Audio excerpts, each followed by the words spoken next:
Back to one. Thanks everybody for coming. We're here to talk about media. I was planning a bit of a preamble about who I am. I see that very many of the people in the room know, but I'll just really quickly. I'm Jim Doughty. I serve presently as the appointed, non-elected press officer for the state party. I always think of myself as a former reporter, even though I haven't filed a byline in almost 25 years. Since then, I had a brief sojourn working for the government. I was a public affairs officer for county government in New York. And for the last 20 years or so, I've worked for a succession of different sized PR and marketing firms, including names you've probably heard like Edelman, and presently I work for Ketchum out of their Raleigh office, doing marketing communications and strategic writing. My political background is not professional. I've been a volunteer on a number of campaigns. Probably my involvement with the LPNC became most intense volunteering for the Gary Johnson campaign. I worked when Warren Redlick ran for governor of New York in 2010. I did some writing for him and a bunch of others you haven't heard of. In 1994, when my 25-year congressman retired, we had an 11-person race to succeed him, and I covered that single-handed. So I've been around races. I was going to ask, how many people are here because you intend to interact with the media in the capacity as a candidate, either this year, next year, or any time? How many people are here because you want to do that in the capacity as a party official, just kind of in general, or because of an issue that you want to spearhead? I would love to hear any of your experiences or questions. I'll kind of filter those in as we go, but real world things that you've done are important, so let's make sure we cover those. In the business that I do now, working in marketing communications for a big global corporation, every industry has its own made-up language, and one of ours is PESO, which is an acronym that stands for Paid, Earned, Shared, and Owned, which are different kinds of communications. Paid is obvious, you buy an ad. Owned is the side of your own building or your blog. Shared is sort of the neologism for what we call working on social media. You put something on Facebook, you put something on Twitter. You control it, but it doesn't really belong to you once it's out there. When we talk about media relations, what we're talking about is what in our industry we call earned media. And the reason I bring that up is it's a good thing to keep in mind, because that's not just entirely a euphemism. You have to earn it. Now, what I'm not going to talk about today, and I hope I won't be disappointing anybody, is anything about building lists, maintaining lists, the software that helps you use a list. There are other people who know that far better than I. What I want to talk about is how you earn the earned media. I skipped over my How do we normally go about, or how do a lot of candidates or parties normally go about relating with the people who control earned media, reporters and editors? The blast reflex. I hear it all the time. Something happens, we need to put out a release. Something didn't happen, we need to put out a statement. Somebody else did something. How come we haven't put out a statement? And there's often a lot of value in that. But it's a reflex that you should question every time. It's easy. With modern tools, it's usually free. It's a very heady experience. You push a couple of keys and your words, your opinions are in thousands of inboxes. What I know from my experience being a reporter is that you come up against a pretty big cognitive barrier. Reporters get inundated with press releases. And the barriers include the fact that there's sheer volume, you can't do it all. There's pride. They think that they're the arbiters of what's news, not you. They don't want to be told. They think it's a grab for free PR. They think you're trying to use them, whether or not you are. I told you that I was a reporter a long time ago. When I used to get inundated with press releases, they weren't in my inbox. They were that curly, slippery thermal fax paper. And my desk was a landscape of that stuff. I hated it. And just as color commentary, the person who was the worst offender at the time was an up-and-coming DA named Janine Pirro. So I guess it worked for her. So how have we conditioned ourselves to treat the media? I think sometimes, whether we consciously think it or not, We treat it like a vending machine. If the press release is a coin, we want to put that coin in the media vending machine and have something come out called coverage. And because it doesn't work, what happens when you put the coin in the vending machine and nothing comes out? You get frustrated and you shake it. Well, if you get frustrated with the media, that means your relationship with them and the effectiveness of the way you work with them is going to spiral down and not up. Because they're not predisposed to jump when they see us say, here's a press release. What's a better way to interact? And this is really where the title of my presentation comes from media relations to media relationships. Instead of the vending machine, remember that reporters are people, editors are people, treat them like people. The reason I have a cup of coffee here is because forging relationships is best done face-to-face, and it's best done at a time of leisure. When a reporter's on deadline, and you call and say, hi, I'm the person you don't even really think is important to begin with, but I like to insinuate myself into your story, they don't have any time for it. If you have an opportunity before the race begins, early in the campaign, early in the day, call the reporter and say, I'd like to buy a cup of coffee. I'd like to stop by your office and chat. Not because you expect to have a story printed that day. Just on background, I want to get to know you. I want to let you know who I am. There are a couple of steps that can lead to this, and I know I'm speaking about an ideal. A lot of people will tell you no. They'll resist that intriguing because they think you're trying to manipulate them. But if you can get anyone to do this, it's super valuable. First thing to do is know your targets. I told you, we have a lot of list building tools right now. We could put together a couple of keystrokes on Nation Builder and find hundreds of people who are reporters in North Carolina.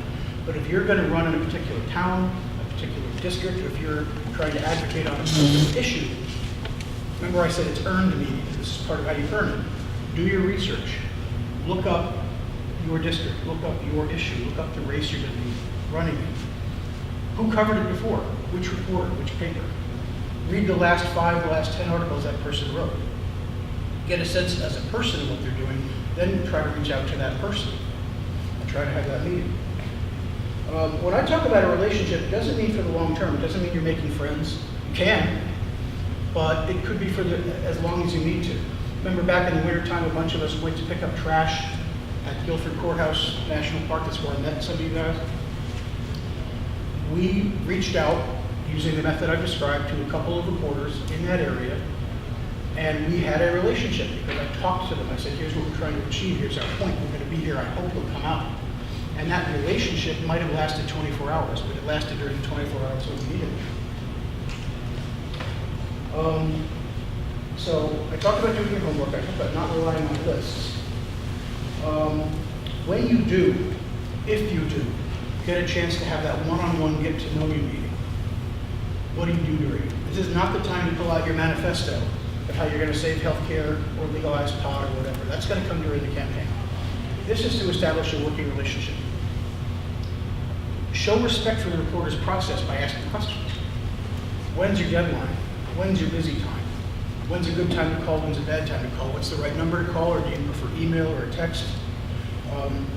Which editor of your paper makes decisions about what to cover? Is there or your TV station or your radio station or whatever, is there a division of labor? For example, if I'm going to go and debate somebody, would you write that story? But if I had a calendar item that I'm going to go to the Kiwanis Club, would that be a different number of the paper? Make that reciprocal. Open yourself up. You're asking for this reporter or editor to accept you into their work routine. And when they're at work, it's very time sensitive, so give out the phone number you don't give to somebody else. The email address. Make sure you know that they know how to get you when they need to. Think about a job interview. We've all interviewed for jobs. And one of the pieces of advice they tell you is, don't go in there talking about what the company can do for you. Here's the salary I want, the benefits, I want 4 weeks of vacation right away. Go in thinking about what you can offer them. Same thing is true in trying to establish a relationship with a reporter. And that applies a little bit, I'm going to come back to the idea of press releases. Their job is really hard. We all know that media outlets have been devastated economically. Staffs are decimated, and I mean that by the literal meaning of the word decimated. And anyone who has a job as a reporter or editor right now whether it's paid at a traditional outlet or unpaid as a blogger, is desperately overworked.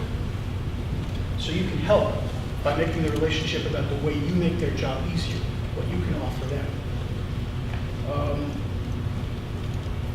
How many people here have ever worked in sales or trained for sales? How many people here have ever had candidate training of any kind, or given candidate training? Something that's in common in those settings is remember the ask. You know, my dad is retired now, but he was a salesman. I grew up in a salesman's house. You could talk about your product's attributes, you could talk about the price, you could talk about the competition, but you don't leave the room without looking the person in the eye and saying, I hope you'll buy this. If you're training as a candidate, you can talk about the issues, you can talk about your positions, you can compare yourself to your competition, your opponent, but you don't leave the porch when you're canvassing without looking someone in the eye and saying, I hope I can have your vote. And you should bring the same attitude toward trying to build a relationship with a reporter. At some point in the conversation, say, I'm in this race for real. I'm not just checking the box. I'm out to win every vote I can. I'm taking it seriously. And I want to let you know that because not everybody in politics does. And I hope that you'll include me in the story that's going to unfold over the next several months. Just look them in the eye and say that. Let me pause and ask, I'm positing this thing that you can go out and do. I'm talking about it in an idealized way because there are a lot of reasons it wouldn't necessarily work. Has anyone had conversations like this with a reporter? Can you tell me your experiences about how you made it happen, how well it worked? Jeff, tell me what kind of contacts you've had. Well, we have a sympathetic reporter named Will Toller out in Rockingham. He was originally at the Rockingham City? Rockingham in District 9, and he works now for the Richmond Observer. I'm trying to remember I think he worked for the Daily Journal before. But we sent him a press release out of the blue, and he contacted me, and I immediately said yes, I'll come by. And so the minute he contacted me, I learned a little bit about his background and found somebody to research him for me. We found that he had done some stuff on cannabis and veterans and things like that. And it turns out he's a natural ally. And so I went into his office and so we had an ongoing relation there. With also with the people he knows, because he's a very libertarian-minded reporter. So that might not be the example you were looking for because he's sort of already sympathetic media. But the fact that I did make contact, I did research him, and then I immediately showed up on his doorstep, and then he immediately referred me to some other people. Means that that worked. Now there are other examples, like for example Jim Morrill at the Charlotte Observer, that are a little harder to crack. But he's open with me, and he says on the phone, unless you do X, Y, and Z, I'm not interested. So he's told me exactly what he's looking for, and until I reach that. I see him publicly. I've run into him at many of the other events. But I know what I have to do to get his attention, and I'm not going to waste his time. Okay. And so we have that kind of... I think that idea of not wasting time is really important. I totally agree with that. There's either an explicit or implicit promise in your building a relationship with a reporter. It's that they know you pledge not to waste their time. Yeah. And he or she sees your name on the caller ID or your email address on the inbox, there'll be an implicit understanding of like, oh, this is a reasonable person who has something worth my time to read. Yeah. It's not a grab for free publicity. Brian, you said you had some experiences. Well, too. I kind of cheated because when I first ran for office, I knew the reporters in the Fayetteville Observer because I had been on the other side as PAO. So, but yeah, I had actually, say developed a friendship, but I recognized one thing I always preached is that you get to know what you just said. You got to know the reporters. They have a job to do, and not all of them are evil sons of bitches, although there are few. So you get to know them and you give them something that they need. And you accept the fact that I think what most libertarians don't grasp is this concept of earned media. We have to do stuff that earns the media's attention, and that means sometimes doing things that we don't think we should have to do. Whatever Jim Roll's criteria are, probably one of them is you have to raise so much money. Right. Which we all libertarians think is bullshit, but that's Right. the reality of the world. Yeah. Just real quick too, is I wouldn't discount, Will. I mean, we have Dan Way who writes for John Locke Foundation. Right. In Wake County, if you have somebody who is on our side, That's right. at least be cooperative to the point where he can continue to your point, you send him decent stuff and, make yourself available to him. We certainly shouldn't discount using the allies that we do have out there. Absolutely. And the other point that sometimes helps is you can be at events like a city council meeting or something and speak. And if it's interesting enough or different enough, then we had Taos, I think is her last name. She had to sit there for 2 hours to cover it. If there were only 3 interesting things or 3 hot points in the whole meeting, she may come talk to you afterwards and ask questions. And that also is a way to earn some media. It's just by being active, not so much waving the libertarian flag, but being there as a proponent or in opposition to something that's important in the community, because she has to sit there anyway. And being interested. Yeah. One of my favorite quotes is from Planes, Trains, and Automobiles when Steve Martin tells John Candy, when you tell your stories, here's an idea, have a point. That can make a big difference. Eric, you think you're going to jump in?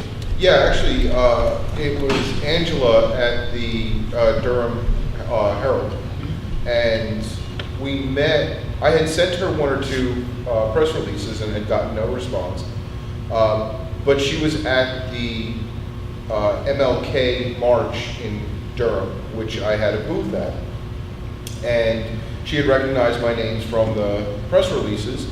She came over and said hi, and just so I had a face to the name, which was wonderful. She never actually ran anything about me, but she would call periodically to ask my opinion, or she also started to tell me when my opponent was having a story run in the newspaper. And she would usually try to get a reaction out of me or something like that. But I guess I never gave her exactly what she was looking for in my reaction, because I never got printed on it. But it did become a good working relationship throughout the campaign, even though it didn't bear much fruit. And who knows, maybe someday. Yep. When you're young, I have a question. Is it valid to call, because I can't remember the quarter's name, Yeah. but was it valid to call them and say, I'm doing this, is that worth your time? Absolutely. They love that. Yeah. Because the fact that the question even occurs to you will put you in the minority, because they're constantly besieged by people who demand their time. Right. So they'll love to hear a question like that, Okay. especially if you don't call at 5 o'clock. So that's just a good habit of mind that you want to make sure the candidates and their staffs know that don't talk to reporters unless you got something to say. Just don't bother them unless you think about what's newsworthy. Yeah, right? I'm wary of absolutes, but always ask, am I going to be bothering this person or having a worthwhile conversation? And what kind of impression am I accumulating call by call, day by day?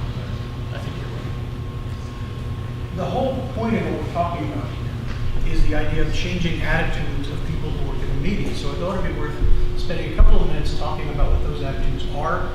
I can't claim to have super insider information, but I did work for a newspaper. I did get a degree in journalism, not an undergraduate degree, which is a deep in mine. I think a lot of us assume that reporters are motivated by ideological bias, a bunch of lefties. True in some cases, but not as often as you think. I think a lot of reporters do come from a particular place, but a lot of them take very seriously the idea of working in an unbiased way. I think, especially when we talk with broadcast media, you think they're motivated by the need for lurid, click attracting or viewership attracting things. There's some other forces behind the scenes that I think are at play that are worth considering. One has to do with where journalists come from. I told you, I got a graduate degree in journalism at Syracuse, was there for a year, and you see a lot of people who think that, oh, I'm going to become a reporter, so I'm going to save the world, be an advocate. One aphorism that I heard a lot that I always bristled at is that reporters are supposed to comfort the afflicted and afflict the comfortable. And you get people reciting that.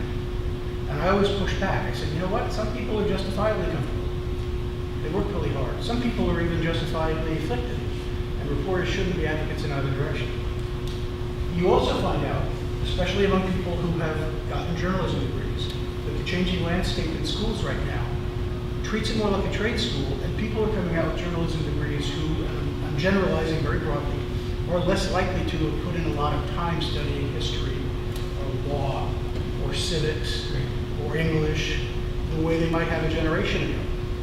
And the reason that's relevant for us is you might encounter a reporter who doesn't have a very good grasp of what a libertarian is or what libertarianism is, or if they do, they got it from Trevor Noah or Samantha Bee.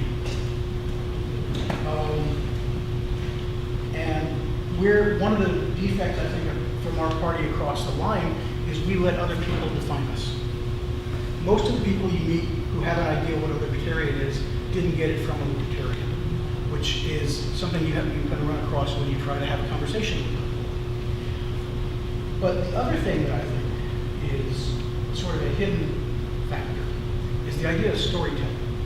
I don't think reporters are as biased as we think they are toward being liberal or being sensationalistic, but they have a narrative instinct. They write stories, and stories have to have arcs and characters and good guys and bad guys. One theory that I've heard people discuss that I find interesting, whether you credit it or not, is the reason that there was a lot of not entirely thoughtful, not entirely probing press boosterism for the Affordable Care Act or for the Iran nuclear deal, for just to pick two examples, was not that the reporters cared so much about the policies, but that in the story, President Obama was the protagonist.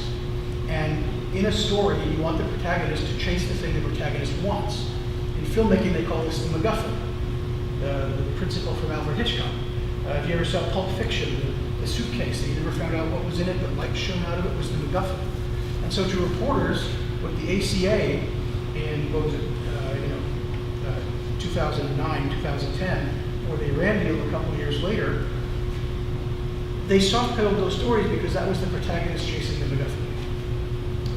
And when we're in a dynamic like that, the libertarian candidate is often typecast in a predetermined role. The box checker who's not really trying, I'm going to say it, the kook. People have these predispositions because of the Samantha Bee effect. And sometimes because of some of the things some of our people do. I see a lot of people in this room who resolutely do not fit this pattern, but we all know that there have been in real life libertarian candidates who run because the party didn't want the line to be empty, and they say, gosh, I don't really have time to do anything, but don't worry, just file the fee, pose for a picture for the door hanger, and when November comes, you take your 2.6% and go home with a smile and everything's fine. Reporters see that, and they think maybe you're that. And that's why that conversation at the beginning can help change the narrative. Tell the reporter, I'm not that box checker. I'm in it to win it, or at least to win every vote I can, and I have some things that I think are worth saying. Please take me seriously. I think we'll have some great things to talk about. So that in the narrative they've written before they even met you, there's the coup, there's the color commentary, there's the sidebar. You take yourself out of that spot, and suddenly they have to start thinking about you when they write about you. But if you don't take steps, you'll stay in that box where they teach you. I'm interested. Please, tell me more. No, I mean, when I sit down with them, I'm like, look, before I became a libertarian, I knew when I decided to be a libertarian, I'm like, I know that some of my fellow candidates or some of my libertarians can act a little crazy, but we no longer have a monopoly on crazy politics. It's true. That's true. In fact, we're a minority of crazy in politics. And people have suggested to me I would do better if I ran for Republican or Democrat. And I'm like, yes, but these are the facts I believe. So I feel like I should run for that. Yeah. Right. To your point of site includes what we call paper candidates, choice candidates. I mean, there's a value to us as a third party to that kind of candidacy. So Over nothing. I'd be reluctant, if I was a serious candidate, to tell a reporter. I mean, I'd want to admit that to a reporter. I'm a serious candidate. I'm going to be raising money. I'm going to be canvassing. I'm in it to win it. But yes, we do have candidates that our party puts on the ballot for the purposes of getting our party name out there, because it's not a level playing. Is that a legitimate argument? Yeah, I think it's a legitimate concern, and I would just emphasize the positive part of that. You don't have to go into the conversation saying, look, half the people on my ballot line don't mean it, because you wouldn't want to do that to your party. Just, you're talking about yourself. Right. I'm here on purpose. I'm trying to win every vote I can. I think you and I have a lot of stuff to talk about. Please don't leave me on margins. And you don't have everything else that I talked about, which you call the paper candidate. That's in the background by implication, but certainly don't make it an issue. Yeah, okay. Yeah. But it's not clear to me why those types of candidates would be any different from, the primary candidates in the Republican race or the primary candidates in the Democratic presidential race. I mean, there's 26 of them. There were 10 in my Republican primary, and a couple of those candidates were there to only get 30 or 40 or 50 votes. So are they real or not? The difference is that those are the establishment parties, and like you said, the media doesn't have, the modern media doesn't have, you got people with journalism degrees that have no knowledge of history, politics, or anything except journalism.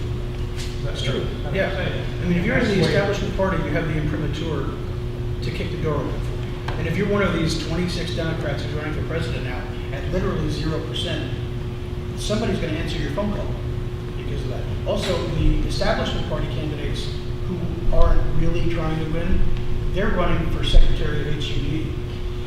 They're running for a book deal. Yeah. I'm talking about the person who's running for North Carolina State Senate, way down on the ballot. You know what I mean? Yeah. I mentioned that back in 2010, I helped out on the Warren Redwood campaign in New York a little bit with some writing. I don't want to inflate that. I was just a peripheral volunteer. But Warren Redwood had some really fantastic ideas. He had some very hard-hitting talking points, and on the debate stage, he mostly read them into his tie. And you know who really grabbed the spotlight on the debate stage? Not Andrew Cuomo, who was there 10 feet away, but Jimmy McMillan. Anyone ever hear of Jimmy McMillan? The rent. The rent is too damn hot. Jimmy McMillan became a character on Saturday Night Live, and he was sitting right next to the guy I was helping. He didn't have anything to say that was worth more than a second of consideration, in my opinion. But boy, did he catch fire. Because the press likes a story, and you fit into, well, we can do some storytelling. So, I started out by kind of talking down press releases, and I want to say they're not dead. They do serve a place, and I want to talk about what that place might be. Anybody here like to cook? Anybody here like to not cook but watch the cooking shows on Saturday morning? Who knows what mise en place means? Anyone? Mise en place is the combination of vegetables. Yep, there you go. Peppers, celery, and onions. Yep.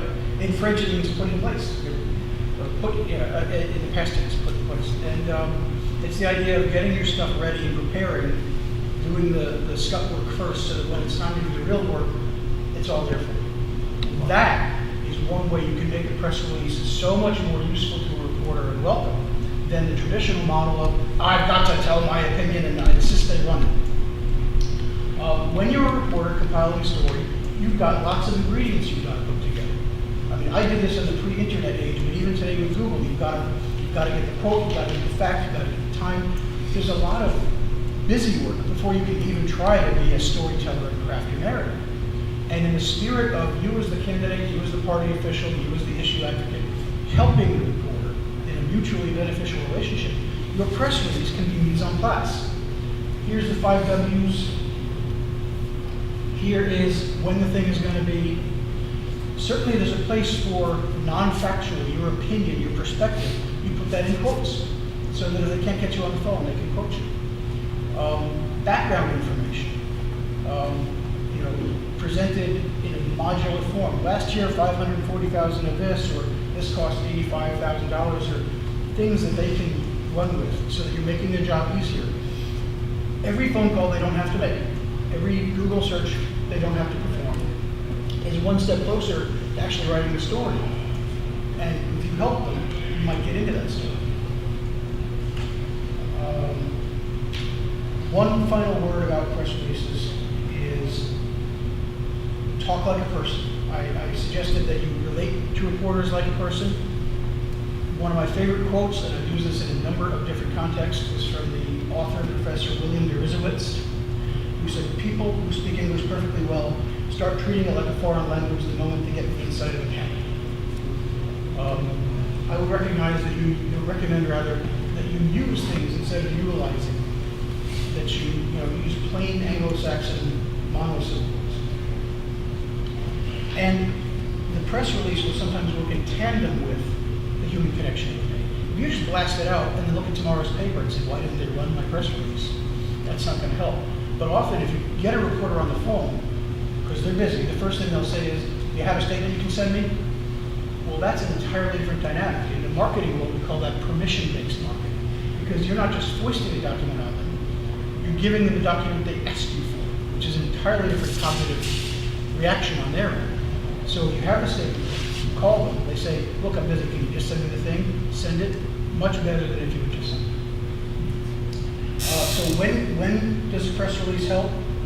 To get yourself into a story that's already unfolding, like redistricting, or marijuana legalization. To alert the media to a state of affairs or a future event that's genuinely newsworthy that they might not know about. We're going to go pick up trash in Guilford Courthouse, which is kind of half the news. It was a nice event. Or, this prisoner is going to be purple. Or for convenience. We've sent out press releases that are just like, here is a list of all our slated candidates for the election and their phone numbers and web addresses. That can help too. When not to use a press release. And try to create a story out of nothing, or just basically ask for coverage to treat it like a request for free PR. To advance an opinion op-ed style. I'm going to tell a story a little bit out of school. There's a closed Facebook group of national LP press people who trade things back and forth. Hey, can you read my thing? What do you think of this idea? And I've seen people from around the country, not North Carolina, share what they call draft press releases that were just these polemics, totally opinionated op-eds. And there's no way that could ever function as a press release. It will hurt rather than help your relationship with the media. And I wouldn't use a press release to quote, just say something, when you can't figure out why you want to be in the news. What if it works? What if you get interviewed? I heard somebody say once that conservatives who grow up in New York or liberals who grow up in Wyoming get to be really sharp debaters because they're always surrounded like the 101st Airborne at the Battle of the Bulge. They're always fighting. And we libertarians are kind of like that every place we go. And we are used to being outnumbered, we are used to being second-guessed or dismissed, and we are used to treating every conversation like a debate we have to win. You want to end and drop the mic and have the other person skulk away in shame that they dare take you on. And when you're talking to a reporter, you have to try to let go of that. Because an interview with somebody in the media is not a debate for you to win. No reporter ever said, oh my God, you're white. I'm going to tell everyone to vote for you. No, the reporter is a channel. The reporter is a means to an end. And the way you win an interview is by getting in the story, getting represented accurately and clearly. That's it. And that might leave you feeling a little wanted, like, I didn't get to win the thing. Don't worry, you win it the next day at somebody's breakfast table when your quote is there in the paper and they read it and have the aha moment. I want to ask what kind of experiences you guys have had with false premises or loaded questions. Remember, I talked about those reporters who think a libertarian is whatever Samantha told them what a libertarian is. So you're running for office, but you hate people. Why do you think sick people should die? I'm exaggerating, but not as much as I ought to be. You're not exaggerating. Okay. What kind of experiences have some of you had being interviewed that might have been frustrating or might have set you back? I've been asked point blank, if I hate the government, why am I running for office? Of course. And of course, you hung your head and walked away ashamed because you've invested. Of course, yeah. The lesson there is, this is North Carolina. Maybe you and Tim might find yourself on live TV. Very seldom you're going to find yourself on a live shoot with a mic stuck in your face. So there's always a moment when you can stop, say, hey, just real quick, I don't want to be troublesome, but let me question the premise of your question. Maybe let's talk off the record for a second. I also want to do a little bit of nuts and bolts one-on-one thing. You guys all understand how off the record works? Very important. Because they get it wrong in movies and TV all the time. Listen, off the record, we invade Finland tomorrow. Off the record is a proposal and an agreement. You say to the reporter, listen, can I go off the record with you for a second? And then you stop. And you wait for them to say, yes, okay. And then you're off the record. And then you say whatever you're going to say. And then one of you explicitly says, okay, can we go back on the record? And then you do. You have to observe that, because if not, you can have a gotcha moment. Another reporter's trick, and I still do this sometimes when I interview corporate executives for marketing, because it works really well, is silence. So you're telling me you don't want sick people to die in the streets?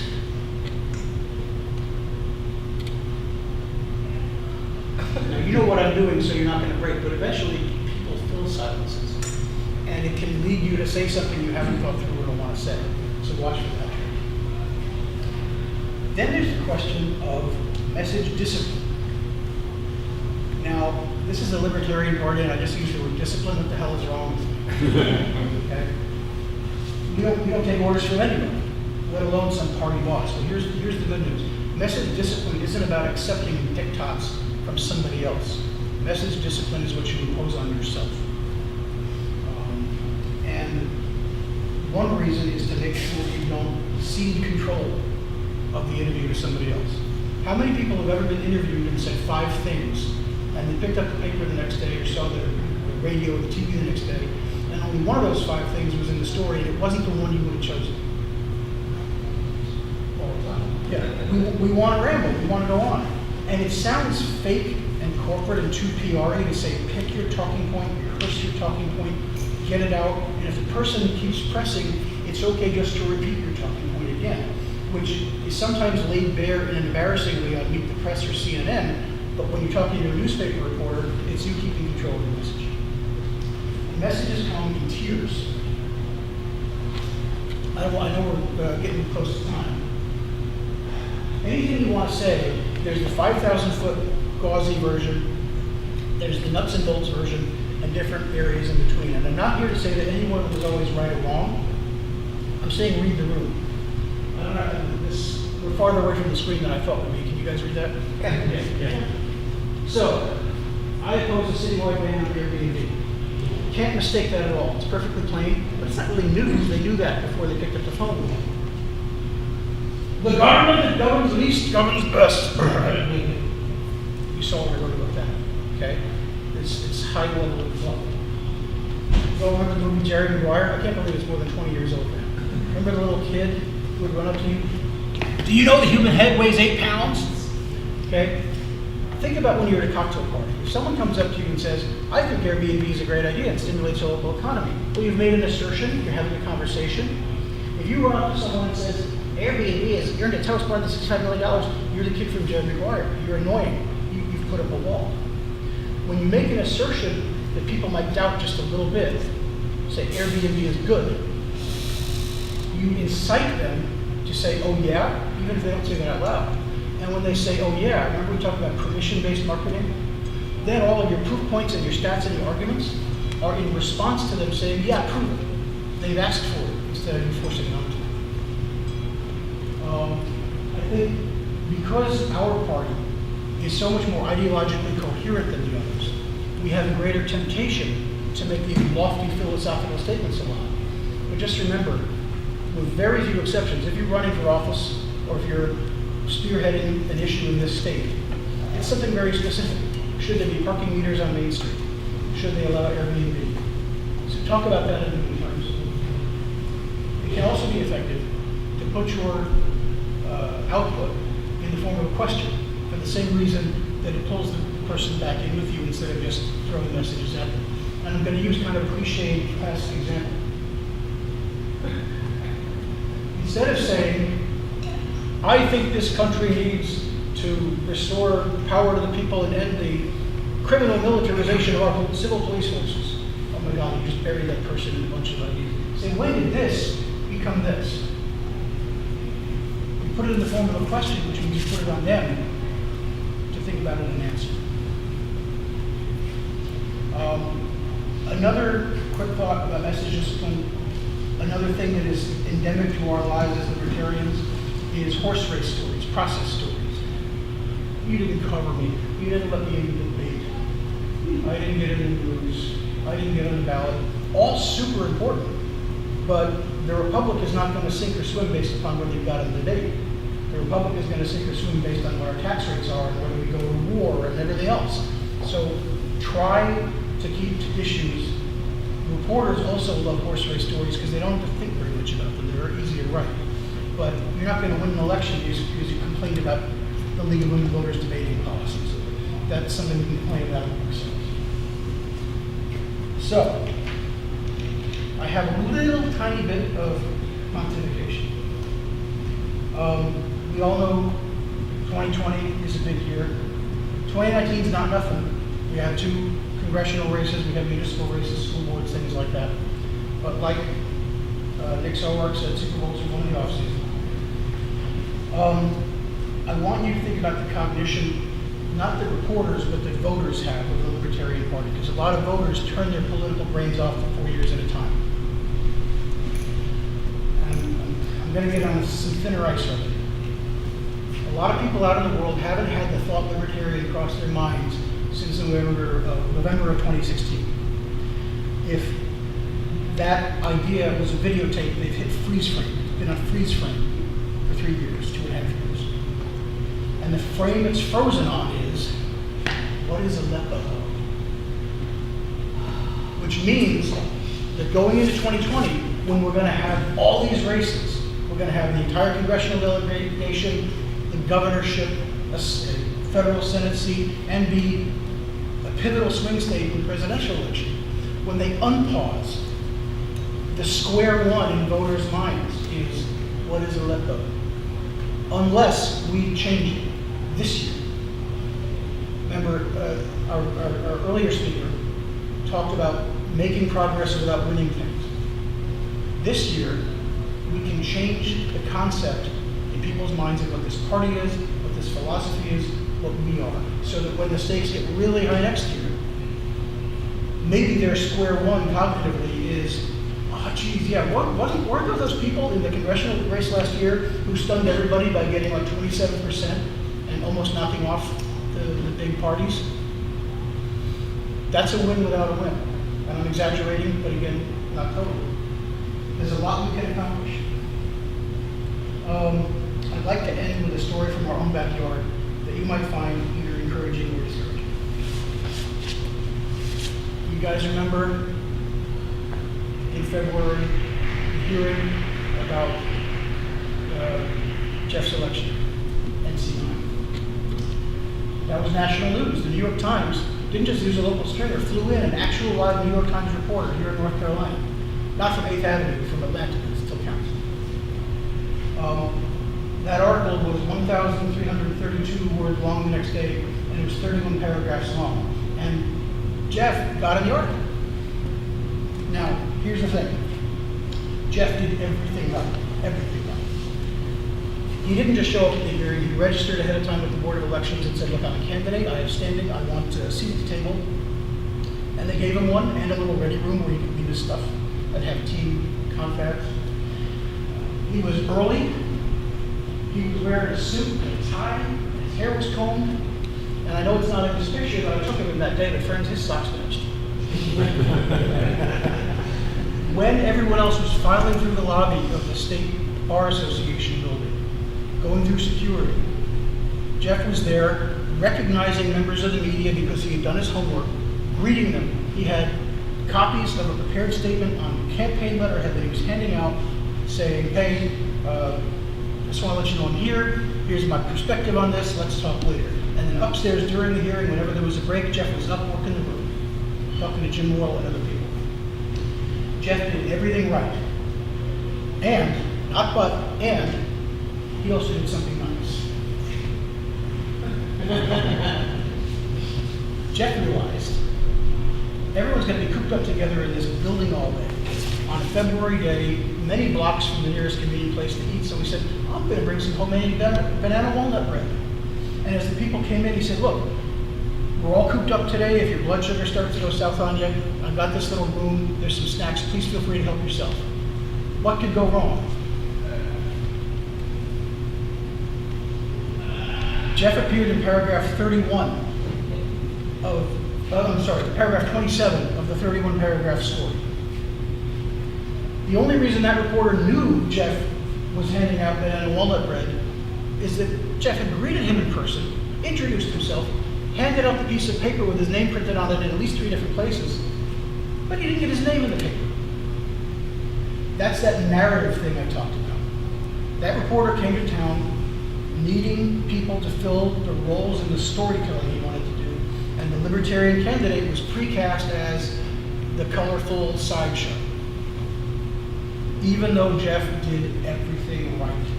So I said, you might find this encouraging or discouraging.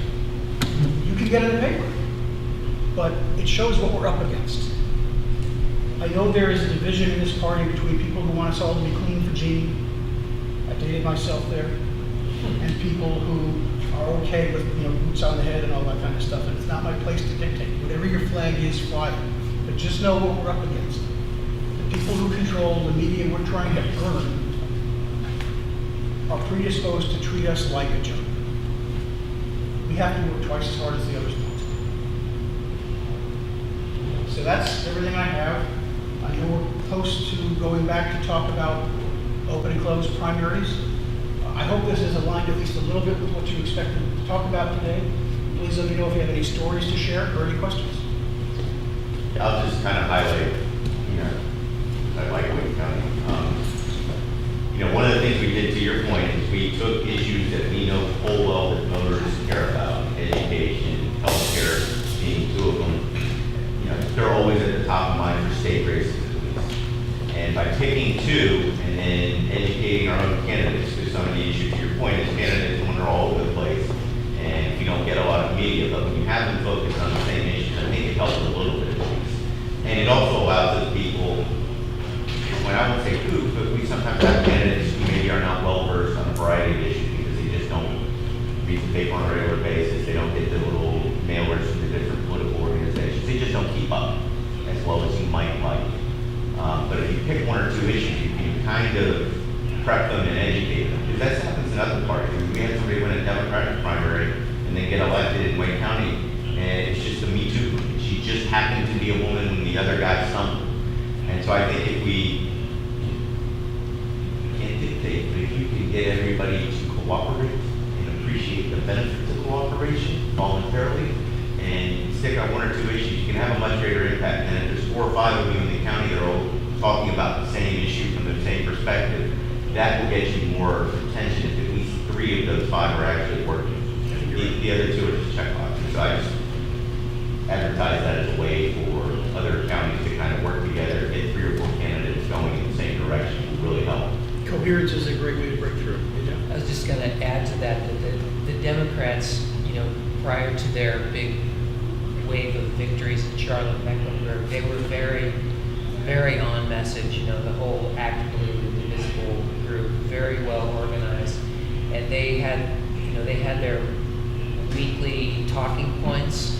So they had cooperation around messaging and stuff. So they had some pretty sophisticated people at the top telling candidates what it is that they should be focused on, and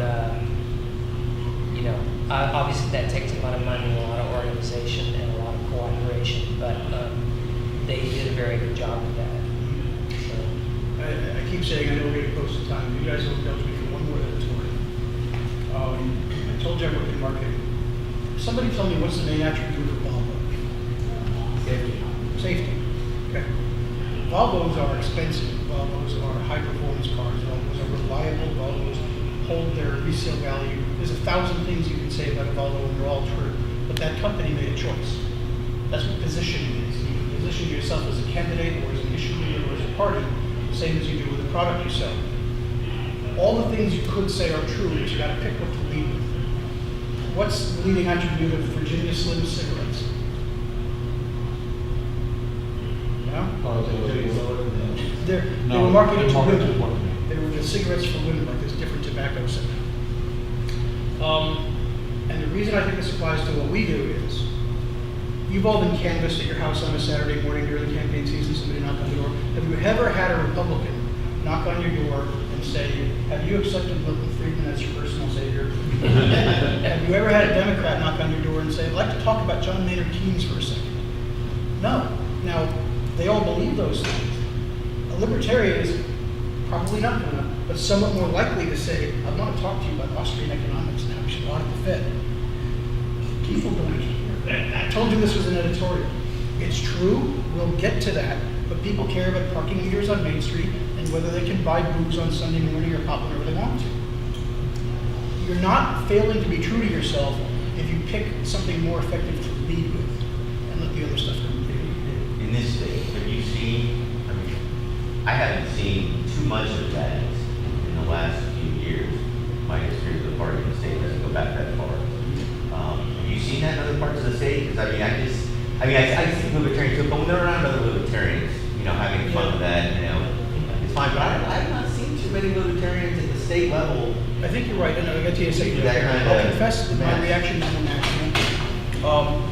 Okay, a couple of years ago, like many years ago, I said there was, I don't know if it's the National Party website or some national libertarian website, sent out an email or tweet or something saying, we just redid our web design, go see it and tell us what it is, how you think. And it wasn't a dead white economist. It wasn't a black and white image of a dead white economist. It was a woodcut of a dead white economist.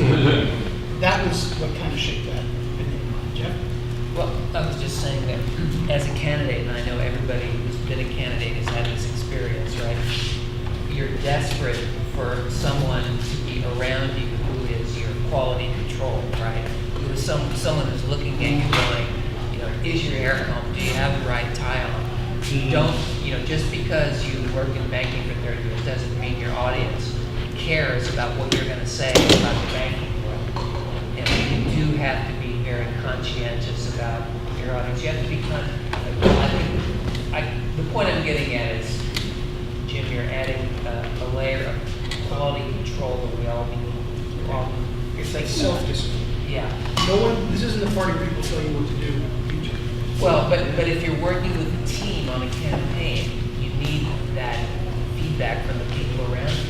I mean, every candidate who goes out there, put their ego on the line, and they're putting their reputations on the line, and they need people around them to say, don't wear that, don't say that, that's stupid, you gotta do the right thing. There are production qualities that you have to honor, just like in the written word presentation too.